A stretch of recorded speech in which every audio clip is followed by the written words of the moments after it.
I never call my kids at risk. I call them at promise.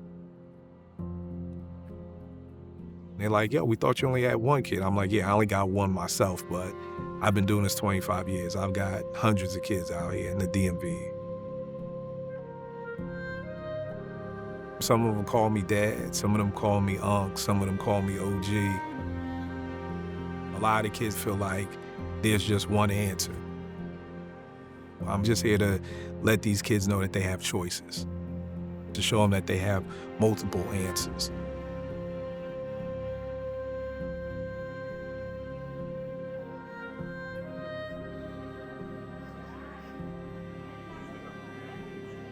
I was talking to one of my kids last week, and I asked her, how many people do you know that have been killed by gun violence? And she said, 19 or 20.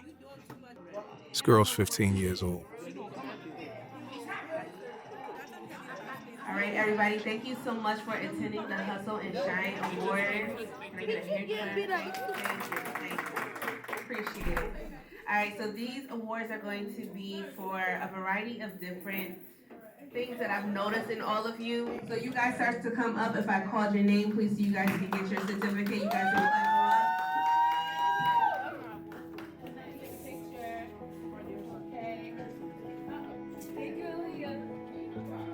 Thank you, Leah, for doing the right thing.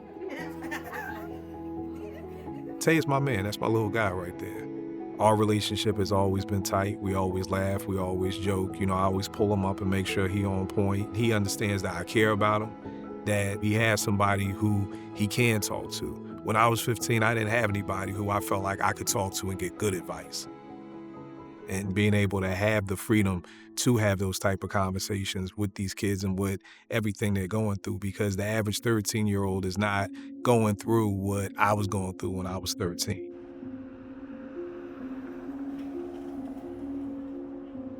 February 23rd, 8-something in the morning. I was coming from the store, turning past the bus stop, and it was 4 dudes. All of them had like masks on. I saw my friend. I tried to speed up to them, but I didn't get to them in time. And when I look back, one was running up on me with a gun. They took my phone, my new Jordans that had came out.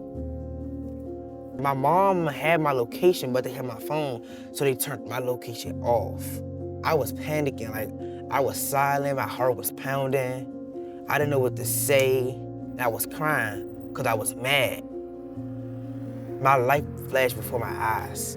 I try not to live with that, but I have to, even though I don't want to. It just kept popping up, like I just kept seeing a gun. I thought I was gonna die. I don't wish that on nobody. When I was growing up in Philly, I may have to worry about getting jumped or getting robbed, but I never really had to worry about dying. I never had to worry about getting shot at. I never had to worry about being murdered. It's a feeling only the loss of a child can bring. And it's so sad because look at who get caught up in it, the innocent. Her son, Taquan Pinckney, left home Sunday afternoon to get a soda and never came back. It's a big hole. They broke us.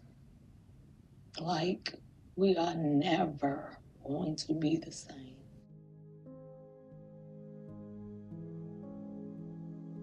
Taquan Pinckney. That was like a son to me.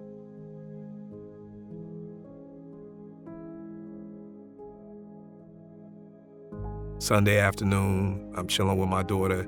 My phone starts blowing up like, yo, we heard Tay got shot. Like, Tay ain't get shot. Tay chilling, he ain't doing nothing. You know, I'm like, let me call his mom. I'll figure this out. Called his mom, she ain't call me back. A couple of hours go by, keeps going by. Then I start worrying. So word gets to air that, you know, he got shot and he got murdered. We was walking to the store. My other kids saw some of the ops, gunshots happen, and of course Tay's the only one who's hit. So, yeah, that's still something I don't think any of us are over yet. Senseless death. Good kid, I miss him. So that's why his picture's up in the studio, because we always gonna keep his name alive.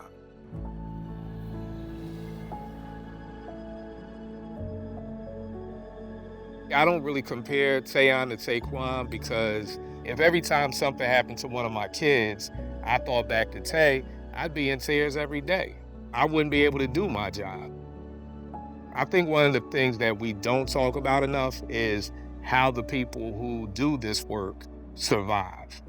Because, you know, Tay gets murdered on a Sunday and I'm back out in the neighborhood on Monday. You know what I mean? And I'm trying to help his mother plan a funeral for somebody who was like a son to me, and I have to still go on to work. When he was murdered, a lot of kids started to worry. So many kids may have to catch a bus and 2 trains. That means you could be going through 6 different neighborhoods every day, going to and from school. All while you're literally trying to dip and dodge 5 to 6 different crews from robbing you every day for 4 years through high school. You want to provide an environment for kids where you see other kids graduate, go to the league, go play basketball. You want to see these positive things that happen. That's the seeds being planted right there. Tay'On really enjoys this. That's really dope to see him grow like that.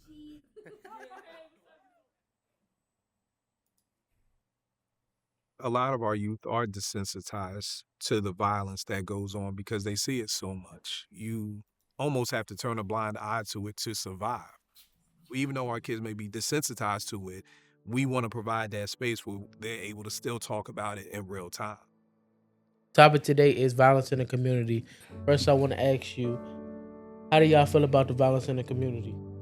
For every one of my kids that I work with, I'm looking for something that can grab their attention enough so that it fulfills the need of just allowing them to have something else that they could reach for and something else that they can look forward to every day.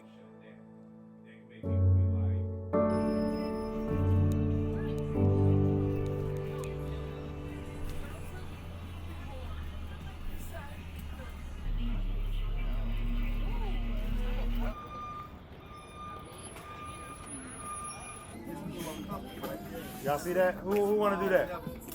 This is the base color. So what's behind this Carolina blue and these white highlights that we talking about? This color. You see how it's underneath?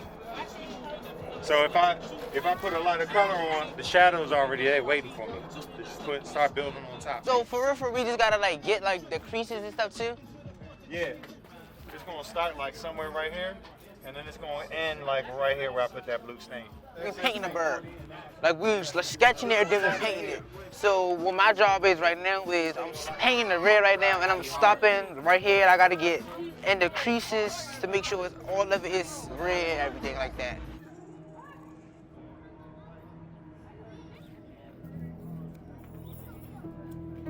I'm trying to get every inch, every crease, everything.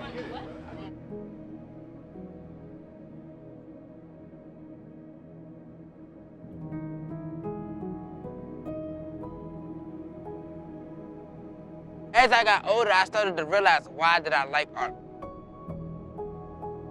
It helps me get my mind on things I don't like to talk about to others. It's my comfort zone. The key thing is finding your voice. J. Rue the Damager, one of my favorite MCs, said something once. He said, when you have a voice to say something, say something. So that's what I also want to plant the seeds in my kids is, okay, you have this voice, let's have fun, but let's also use that voice to talk about how we can make change. We have to come together and really start figuring out what are our superpowers. What do you do well? What do you do well? What do you do well? And then let's all do it well together. And I think once we can do that and put ego to the side, then we can see a change in this neighborhood.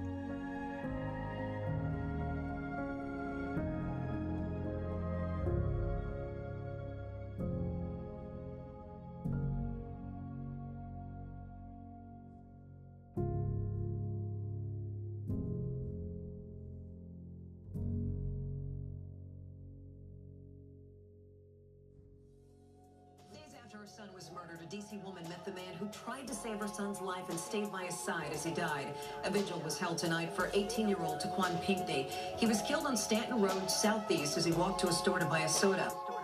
Hey, look.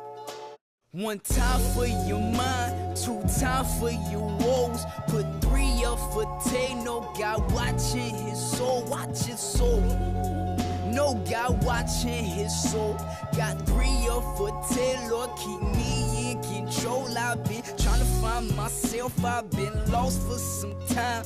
I smile in your face, but in me, sun don't shine. No third eye, I've been blind, but for the pros, I can't cry. I can't cry, no more lies, man. I'm losing my mind, but I'm good, I'm good. Don't you worry about me, I'm good, I'm good.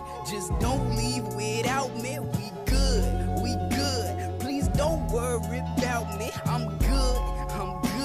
Just don't go without me.